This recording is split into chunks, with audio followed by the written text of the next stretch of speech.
What is up, everybody? It is Brian with First Shot Tactical, back with another video for you here today.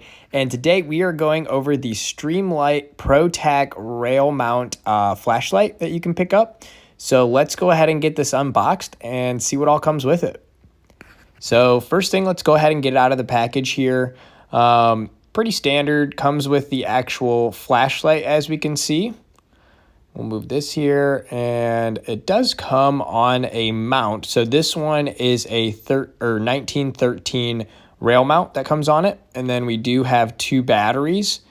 And I believe these are, let me check.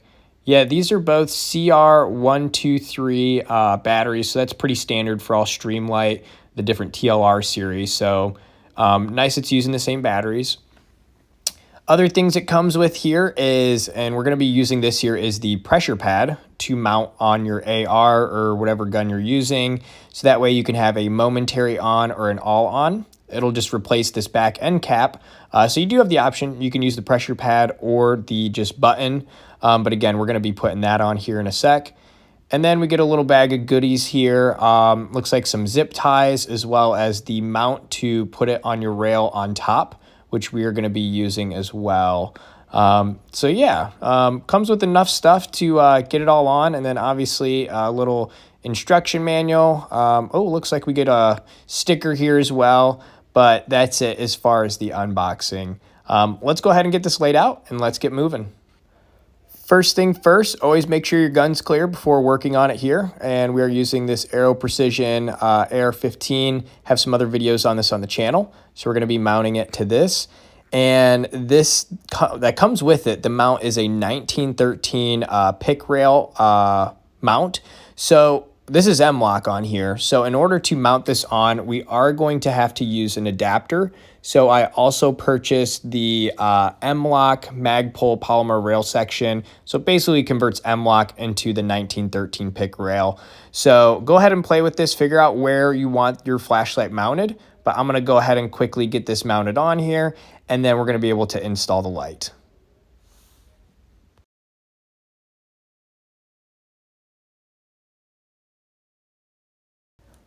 All right, with that adapter on now, we are all set to mount our light here now that we have the 1913 pick rail.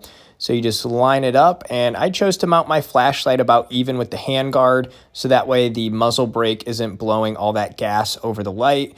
But obviously it's your preference. You can mount it up a little further or back if you want, but the further up, the better. So we got it hand tightened. You can see, looks good. It's right where I want it. I'm pretty happy with that. So now the next step is we're going to go ahead and add the switch to the top part here. So let's go ahead and start that. So to get that started, like I said, we can mount this to the top, and you could actually just leave it like this, and you can use the button on the back. But in this case, I do want to swap out this back piece with the button for this pressure pad instead. And to do so, this is where you also need to check your grip, what you're comfortable with your setup. So that way this pad is in the correct spot with your grip. So for me, I'm going to find the right spot here on top where my grip, if I move my hand around, where I can access this momentary pressure pad. So that's just a quick on off. And then the up front part here is the permanent on and then permanent off switch. So this is the spot for me. The next step here is we're going to take these mounts, and basically these just feed right over the 1913 rail on top, which should hopefully be on your gun. And then we're just going to go ahead and feed the mount through one end of it, and then we're going to go ahead and feed it through the other. So that way it is permanently on there. But again, this is all about orientation. You want to make sure and get it in the right spot that works with your grip. So do take your time to figure out what works best for your setup here. So again, I got my spot oriented correctly, and I already put the rear one on where I need it. And these are very simple to put on. They actually go in between the grooves, and then it'll be flush with the 1913 rail on top here.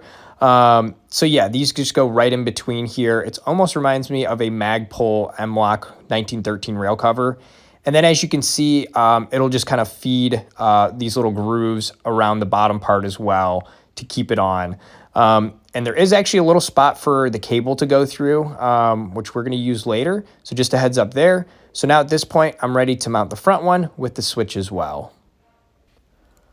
All right, I got that mounted on here. And again, not hard to do, but you do have to kind of put the pressure pad in the mount on the second piece and then feed it through on the first one that you put on, and it should go on just fine. And this is actually pretty sturdy. I was surprised. I didn't know if it would wiggle or what, but it's on there pretty good. I'm pretty happy with it.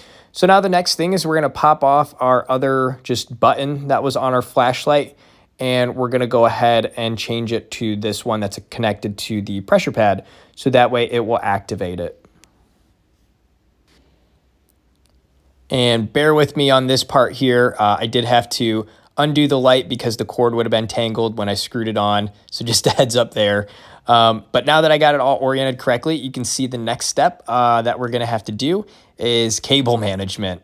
You could leave it like this, but we don't want that. It doesn't look good, and this might get snagged on something. So like I said, there actually is on that top rail mount where the pressure pad is, there's a little slot that you can put the cord. So I'm gonna try and shove it through that little slot on the top part, and then they give you some black zip ties. I'm gonna take a zip tie and do it to the M-lock section here on the rail. So I'm gonna go ahead and do that now. All right, here's kind of our almost final product here. Came out very clean.